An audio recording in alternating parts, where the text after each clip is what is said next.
Paano malalaman na meron ng kababalaghan na ginagawa si mister sa inyo? Simple lang yan mga kasawi. Late night na umuwi ito.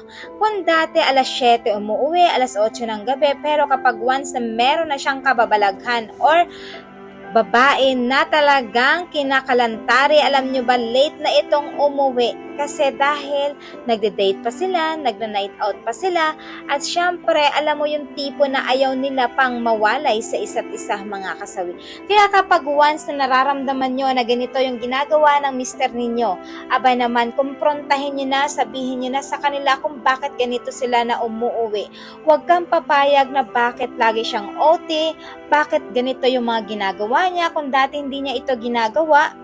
Dati excited na siyang umuwi sa inyo, maaga pa lang, pero kapag once na meron ng kababalaghan ang mister nyo na ginagawa, aba naman,